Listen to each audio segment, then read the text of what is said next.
Vote चोर नेता और गांव का अनोखा इंसाफ। दुर्गापुर गांव, जहां की माटी में मेहनती किसानों का पसीना और ईमानदारी की महक बसी थी, हमेशा से शांति और सादगी का प्रतीक रहा था।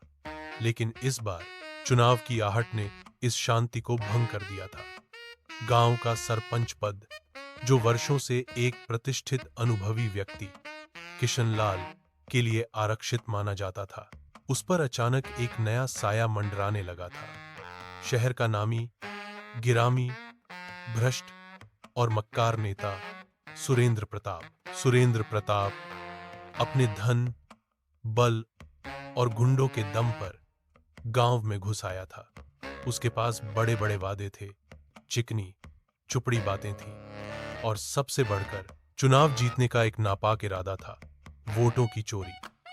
गांव वाले सादे लोग थे, उन्हें लगा था कि उनकी ईमानदारी ही उनकी ताकत है, लेकिन सुरेंद्र प्रताप के लिए ईमानदारी एक मजाक थी। चुनाव का दिन आया। उत्साह, उम्मीद और थोड़ी घबराहट के साथ गांव वाले मतदान केंद्र की ओर बढ़े।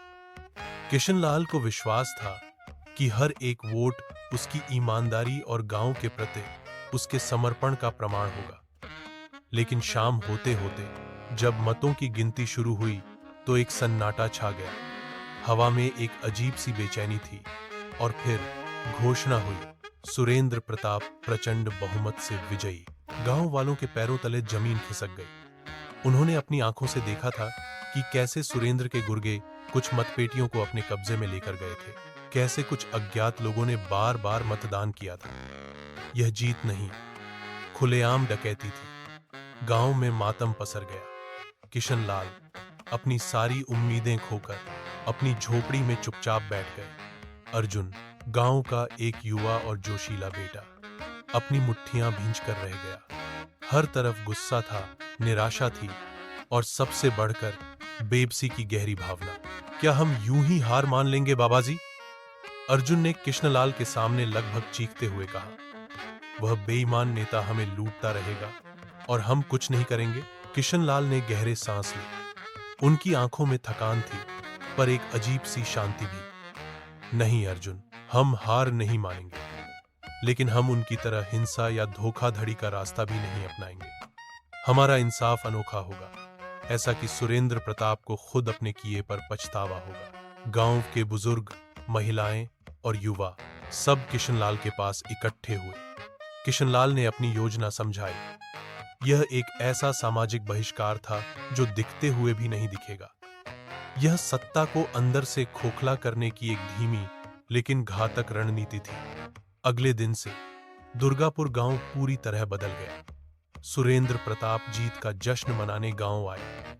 उसने सोचा था कि गांव वाले उसे घेर लेंगे, अपने काम लेकर उसके सामने गिड़गिड़ाएंगे, लेकिन ऐसा कुछ नहीं हुआ। गांव वालों ने उसका स्वागत किया, हाथ जोड़े, जय नेताजी का नारा भी लगाया, लेकिन उनकी आंखों में वह चमक नहीं थी, नहीं उनके शब्दों में वह सम्मान। जब सुरेंद्र ने गांव की समस्याओं पर चर्चा करने के लिए बैठक बुलाई तो सभी उपस्थित थे, शांत और गंभीर। सुरेंद्र ने पूछा, बताओ क्या समस्याएं हैं? सड़क बनानी है, पानी का इंतजाम करना है, कोई सरकारी योजना चाहिए? गांव वालों में से एक बुजुर्ग ने आगे बढ़कर कहा, नेताजी आप बड़े आदमी हैं, शहर में आपके कितने काम होते होंगे। हम छोटे लोग हैं, अपनी समस्याएं आपस में मिलकर ही सुलझा लेते हैं। हमने पिछली रात ही चंदे से टूटी सड़क की मरम्मत कर दी है और पानी का नल भी महिलाओं ने मिलकर ठीक कर लिया है। सुरेंद्र प्रताप अवाक रह गया। उसने फिर पूछा, तो क्या गांव में कोई समस्या नहीं है? कई आवाजें एक साथ आईं। नहीं नेताजी, आपकी कृपा से सब ठीक है। यह सिलसिला कुछ दिनों तक चलता रहा। सुरेंद्र प्रताप किसी योजना की घोषणा करता, गांव वाले उसे धन्यवाद करते, लेकिन खुद ही अपने तरीके से उस काम को पूरा कर लेते। उसने एक नया स्कूल बनाने की बात की तो गांव के युवाओं ने मिलकर एक सामुदायिक भवन को ही स्कूल में बदल दिया और गांव के पढ़े लिखे लोगों ने स्वयंसेवी शिक्षक के रूप में पढ़ाना शुरू कर दिया। उसने एक हेल्थ कैंप लगवाने की बात की। गांव वालों ने खुद ही पास के शहर से डॉक्टरों को बुलवा लिया, चंदा करके दवाइयां खरीदी। कोई उसके पास मदद मांगने नहीं आता था। कोई उसके दफ्तर में चक्कर नहीं काटता था। जब वह गांव में आता तो लोग उसे सम्मान देते, मुस्कुराते, लेकिन दूरी बनाए रखते। वे उसकी जीत को स्वीकार करते थे, लेकिन उसके नेतृत्व को नहीं।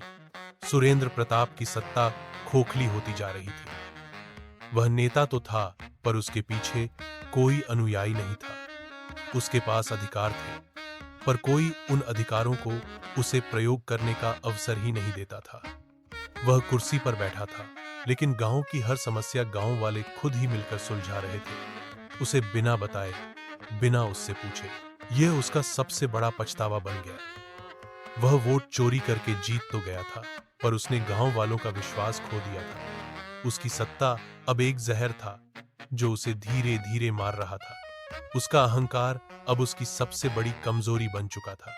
उसके अपने गुर्गे भी उसे छोड़कर जाने लगे थे, क्योंकि उन्हें भी अब कोई फायदा नहीं दिख रहा था। एक रात सुरेंद्र प्रताप अपनी हवेली में अकेला बैठा था। उसने खिड़की से दुर्गापुर गांव की ओर देखा। गांव में दीप जल रहे थे, बच्चों की हंसी गूंज रही थी और एक अजीब सी ऊर्जा थी। उसने महसूस किया कि वह जीत कर भी हार गया था। गांव वालों ने उसे दंडित नहीं किया था, बल्कि उन्होंने उसे उसकी अपनी बेईमानी के कटघरे में खड़ा कर दिया था। यह दर्द उसे किसी मारपीट से ज्यादा चोट पहुंचा रहा था। अगले दिन सुबह सुरेंद्र प्रताप ने गांव के चौपाल पर एक सभा बुलाई। इस बार उसके चेहरे पर वह घमंड नहीं था। वह कुछ कहने ही वाला था कि कृष्णलाल आगे आए। सुरेंद्र प्रताप जी, उन्होंने शांत स्वर में कहा, आज आपने स्वयं अपनी चोरी हुई सत्ता का बोझ महसूस कर लिया है। यह गांव आपका है, पर गांवों की आत्मा केवल वोटों से नहीं, विश्वास से जीती जाती है। सुरेंद्र प्रताप की आंखों में पहली बार आंसू थे। उसने अपना सिर झुका लिया। उसे एहसास हो गया था कि दुर्गापुर के गरीब किसानों ने उसे एक ऐसा पाठ पढ़ाया था जो जीवन भर याद रहेगा।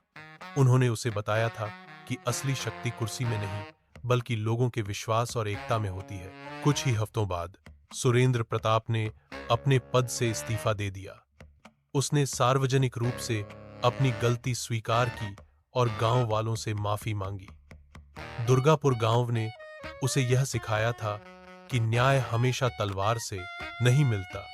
कभी कभी वह चुप्पी, एकता और आत्म निर्भरता से भी हासिल किया जाता है। हाँ, गरीब किसानों ने न्याय पा लिया था। उन्होंने न केवल अपने गांव को एक भ्रष्ट नेता से मुक्ति दिलाई, बल्कि उसे एक ऐसा अनोखा सबक सिखाया जो शायद उसने अपने पूरे जीवन में नहीं सीखा था, कि सच्ची सत्ता लोगों के दिलों में होती है, न कि मतपेटियों में।